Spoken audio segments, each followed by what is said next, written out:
Hi everyone, it's Taylor. Welcome back to my channel. I'm an American expat living in Malaysia and I like to share my life and travels with you. Well, today I have a special treat for you, an interview with Eric from Amsterdam. Eric lives in KL with his wife Rosie and they have a gorgeous apartment which I'm also going to do a tour of, so look forward to that. But let's sit down and talk to Eric now and see what he has to say.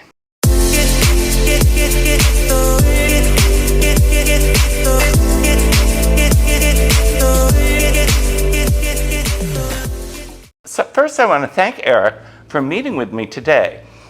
Eric had made a comment on one of my recent videos about favorite expat areas and mentioned that he lived right here in KLCC and invited me over, which I thought was fantastic, and I jumped at the opportunity.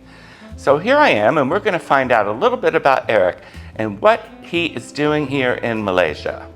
So Eric, can you tell us a little bit about yourself and how you ended up in Malaysia? So I'm Eric. I'm originally from the Netherlands, born and bred in the Netherlands, in Amsterdam. Moved to Malaysia at the end of 2018, beginning of 2019, as I was hired by a German company that has Dutch leadership here in Asia. And they asked me to move over, so I grabbed the opportunity. And we came from Amsterdam. We moved over here to KL. Started working with the company. That was in 2019. Everything was still fine before COVID. Then COVID hit, of course, and those were difficult times. We lived back then, now we're here in KLCC. Back then we lived in Bangsar and in landed property, and everything closed down with the different MCOs and all how they all called. So those were some tough years, I would say, for 2 years. I was still flying for business reasons. I was still flying all over the globe. Wow, that must have been kind of stressful. And that was indeed very stressful. I remember going one of the last trips to Brazil from KL, which already is a very long flight. That was about 40 hours plus. But if you add to that all the time, even when you have a stopover, you need to do all the tests, you need to do all the certifications, etc., etc. So yeah, that was pretty tough time. So I decided that global job after COVID stopped, I would say. So by the beginning of 2022, we said no, we're not. I'm not going to do that global job any longer. I really want to focus here on life in Malaysia and on work in Malaysia. So your wife Rosie is from Singapore, right? Correct. How did you meet her? I came to Singapore in the late 90s for work, moved over there for work, and as things go, I met up with Rosie, became friends, started dating, and eventually we got married. And that's when we moved back to the Netherlands together. That was to take care of my aging parents, because that was a far distance from Singapore. Sure. And yeah, and then the opportunity came to come back to Southeast Asia. So we wanted to come back to Southeast Asia, and this time be more closer to the family from Rosie's side. Yeah, well, you can't get much closer than this to Singapore. No, this is perfect. Well, you could have lived in Johor, but yeah, or in Singapore itself. But after the first time, Singapore is a very nice country, but it's nicer to live in Malaysia. Well, and I think you would pay about 5 times as much for your apartment there than... Exactly. Yeah, quality of life. I mean, of course, Singapore is very wealthy and is very well developed. But I think KL and certainly here in the downtown area, it's a very nice area as well. It is. I love it. And when I've thought about moving to other parts of KL, and I've looked, and I like some of the other areas, but they're just too far from KLCC for me. Yeah. I mean, on my scooter, it just takes me 8 minutes to get down here. Yeah. You told me that your wife Rosie is a retired professional chef. That's Tell correct. me more about that. Yeah, so when I met Rosie back in the days in Singapore in the 90s, she had a restaurant in downtown area near Maxwell Food Center. In Singapore? Yes, Rosie's Nasi Padang it was called. Back in those days it was pretty well known. She, when we moved to the Netherlands, she gave it to her parents. They took over. In the Netherlands she continued in a different way. She started doing her own thing by doing catering, but also doing cooking workshops for Southeast Asian food. So, and that took off pretty well. So she did it from home, where we had a very large kitchen. She would invite people in the weekends, and she would give cooking workshops to to all kind of expats. Amsterdam is a very international city. Sure. As well. So that's what she did for, I think, about 8 or 9 years. That really grew and became quite established, I would say. And then she also started doing food tours, but also started doing food and catering for people at their homes. So not only at our place, and she rented a place, and then she took it to the people themselves. Well, she sounds like she would be no problem on camera, but you told me she was too shy to be on camera. She preferred not to be on camera. I think I could have talked her into it, but she had to go pick up some friends at the airport. Okay, so you've lived in the KL area for about 5 years now. Yeah. And you've lived in 2 other expat areas. Tell me about them and how you ended up here in KLCC. Yeah. When we moved from the Netherlands, when we moved to KL, I started working for a company. They were based in Shah Alam, so that was more on the west side. So, and I was driving up and down every day to the office if I wasn't traveling international. So that meant that they told me that it would be best to stay on that side of the city. And we moved into landed property, a bungalow in Bangsar. That's where we stayed. And we also spent 1 year that we rented a bungalow in Desa Sri Hartamas, which is just a little bit in between, I would say, Bangsar and Monkiara. But that area was too quiet for us. That was too quiet. Is that near Publica? Yeah, it's not far from Publica. Yes, correct. Publica was one of my most popular videos for some reason. I Yeah. don't know why. Yeah. But it's a cool shopping center. It really is. It is nice, yeah. I mean, of course, Bangsar itself has, right, BSC, Bangsar Shopping Center, Bangsar Village, and then you have Mid Valley, the garden, and then you have Publica, which is indeed very popular, and a very nice shopping center, very good supermarket, good amenities around that area. But Desa Sri Hartamas itself, it was in a compound up the hill, and it was just too quiet for us. So, obviously, then this area is your favorite part of KL to live in. Yes. I agree with you. Like I said earlier, I don't want to be too far away. I would love to live right here.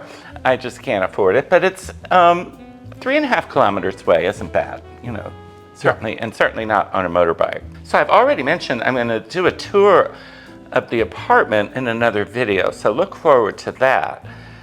But tell me a little bit about this apartment, the square footage and the building, any kind of interesting details you have. Yeah. So this condo, Le Nouvelle, here right opposite the Petronas Towers. There's 2 towers here. One tower is for the apartments where we are right now, which is on 1 floor. There is 2 apartments, but the lifts are separated, meaning that you have your private lobby and your private lift to your own floor. That's fabulous. Yeah, and that's really, we like that privacy, absolutely. Yeah. And we did the viewing here, we instantly fell in love with this apartment. So this one is a 4-bedroom apartment, so-called dual key. That means it has its own studio apartment right next here to the living room. And then 3 other bedrooms. This is about 2,900 plus square feet. So it's really spacious. Even though the landed property, of course, was far larger than what we are, but it fulfills everything that we need. We have the family from Rosie's side, from Singapore. When we have them over, then we have enough bedrooms to host everyone. So it's just fine, and it's really spacious, and we love this place. Yeah, I love it, and the amount of light is incredible. Yeah. So what do you and Rosie like most about living in Malaysia, aside from being so convenient to her family? Yeah, indeed, convenient to the family, and of course previously we lived in Singapore, and back then in those days, if we would visit Malaysia, the first thing we always notice is that, I mean, the food is pretty similar, but I'm not getting into that discussion which one is better, but I think both have a fantastic kitchen with a lot of similarities. But what is really nice here, I think, is the hospitality of the people. Yes. I travel a lot with Malaysia Airlines, and their tagline is, of course, enjoy our Malaysian hospitality. But it's really true, not only on the plane, but especially here. You see, the people are so welcoming and friendly, and very open to foreigners. Everybody speaks English, even though Bahasa, of course, is the first language, but it's easy to get around. Rosie, being from Singapore, she speaks fluent Bahasa, so that also helps in case you get Yeah, caught in the sometimes. red tape, and sometimes with with the authorities. But it's just extremely convenient, very friendly people. I think the quality of life for what you pay for it is second to none. Yeah, it really is. But that's funny how you say. I have a friend who speaks Bahasa, and it comes in very handy when I have to deal with anything that's Yes. more complicated. Exactly, It yeah. can be explained so much better in the native tongue. Yeah, yeah. What are your least favorite things about Malaysia? Yeah, there's always things that you run into and that you're not happy about it, and those could be little things like, cultural misfit that you get lost in translation, or there is the occasional road rage that you can be confronted with. But that's all over the world, I would Yes. say. I mean, the country is pretty developed. If you compare this to other countries around here in Southeast Asia, and Malaysia together, I think with Thailand and of course with Singapore, is the more developed country. There's not really things that come back all the time that we perceive as being negative or as being not so nice about it. The only thing that I can think of, but I'm happy to live in the tropics, is the fact you're really in the tropics. And we've noticed also throughout the years, and especially this time of year, it gets really, really hot here. And This and is the the hottest humidity. part of the year here. Usually April, but it seemed to start earlier this year. And it's funny, my sister visited me once in April, and so her impression of Malaysia was that it was just so hot. Yeah. And I'm like, Leslie, it's not always like this. You got to believe me. Yeah. And then my other sister came last summer, and they were so surprised at how mild it was. So, it just depends on what the weather's like when you're here as to how it's going to impress you. Yeah, and even then, you can escape easily. Genting Highlands is about 45 minutes, 1 hour away from here. I haven't even been there yet. Well, definitely you should go there. No, I know. Yeah, well, I could do a video on it. That'll be a good excuse Yeah, to you go, can. right? So, I've met your 3 lovely cats already. What are their names? The Russian cat is called Dolya, sleeping up there. We got her as a kitten 2.5 years ago. Then we have Mina. She is now 11 years old. We got her when we lived in Spain. We rented a house there, and she belonged to the house. But we managed to convince the owners that we could, adopt her. So we adopted that's her. nice. And then 2 years ago, when we lived in Bangsar, there was a cat always coming to us, a stray cat, which is the orange one. She's called, we named her Arya. She's about 6 years old now. So those are the 3 cats. And last year, we had a 19-year-old Sonia. She was originally from Singapore when we lived there. So she's been with us for 19 years. She came as a kitten, but she passed away at 19 years old last year. I've never had a cat that lived more than 14 years. I don't know why. I've always had male cats, and maybe females live longer, I'm not sure. Could be, yeah. So you brought some of your cats with you. Was that a hassle? It's, we managed to, the company that hired me, they were willing to pay for the complete move, and Wow, that that's included the amazing. fact that we were traveling from Amsterdam to KL, which is a direct flight, thankfully. And they have that service that they come and get the cats for you. There is a hotel a pet hotel at the airport in Amsterdam. There they stay overnight. All the paperwork will be done, and then they're being transferred to Malaysia. And here they had to go for quarantine for 1 week, which is near KLIA airport as well. So, but there we could visit them. So they had a nice air-conditioned compartment over there where they stayed for 8 days. And after that, we were allowed to bring them home. And Well, that doesn't sound too bad. no, it was pretty straightforward. But the paperwork, so all the red tape, that was being taken care of, and that was the biggest hassle. Yes. My friend Jeff in Penang brought their huge dog. They have a German Shepherd. Yeah. So they had the dual issue of it being a restricted breed here. Correct. Which even caused more problems. Yeah. And it was so stressful, they almost gave up and didn't move here. Yeah. But they finally made it, and Kelly, their beautiful dog, is here too, making all kinds of friends in Penang. Yeah. Now, you said you work here in KL. What are you going to do when you retire? Do you think you're going to stay here? Go back to Amsterdam? What? Well, there will still be a few years before that happens, but yes, of course, we are thinking about it. And I told you a couple of years ago also, when I stopped working for the company in Shah Alam, I established my own company here and got my own employment pass under that company and was free to live anywhere here in West Malaysia. And we looked at Penang back then. And we said, no, at this stage we want to be, we're big city people. Obviously, if Bangsar is not happening enough, Penang's not going to be happening enough for you. No. We found it out ourselves. So, but I think for retirement, that would definitely be an option. I think Penang, it's really beautiful. It's close to the sea, and it's very laid back. The food is fantastic over there as well. It is considerably, I would say, more affordable than downtown KL, of course. So once you retire, I think that would be a possibility. Maybe also East Malaysia, Sabah, but I think at the moment we are really looking at staying here in Southeast Asia, being close to Singapore, to the family. At most, if we would move back to Europe, it would be the Mediterranean area. Sure, that would be lovely. Yes. You would have some cool weather there at least. How do you find the expat community here in KL? When we moved over, of course, and I started working with the company, in the company we had quite a few expats from, different countries in Europe and from Australia. So I kind of, integrated in that part, and we got to very fast. We had a group of friends all around us that, was growing and growing and growing. That was before COVID. I think during COVID and now after COVID, my feel is that a lot of the expats have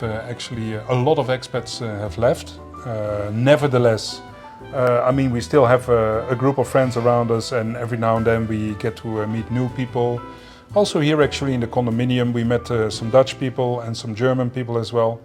So I think we have a nice group of, I would say international oriented people, and at the same time also some local people that we have met throughout the years, and some friends from Singapore and the family. So it's a pretty busy social life here. Yes, it is. Probably busier than mine because I tend to say no to everything. But I don't know. And it's funny. I know a lot of expats, and some from other countries, but I do gravitate towards Americans for some reason. I don't know, maybe that's normal. But my best friend, Jill in Penang, is from New Zealand. She's a Kiwi, so yeah, I do branch out a little bit. Mm-hmm. Yeah. Well, Eric, thank you so much for inviting me here today and talking to us. I'm sure everyone has found this fascinating. Everyone always wants to know why people live in Malaysia. Well, if you lived in Malaysia, you would know it's a fabulous place to live. Definitely. But thank you so much. I really appreciate it. Well, thanks for having me on your channel, Andrew. I really enjoyed it. Great. If you enjoyed today's interview with Eric, like and subscribe, and check the notification bell too. That way you won't miss any of my future videos. But that's all I've got for today. I think I'm going to have some of these delicious cold cuts that Eric has for me, and maybe a drink, and then we'll see. I'm going to get some night footage too, I hope, because it's just stunning, I'm sure, with the lights on outside. But that's all I have for today, everybody. Talk to you later. Bye.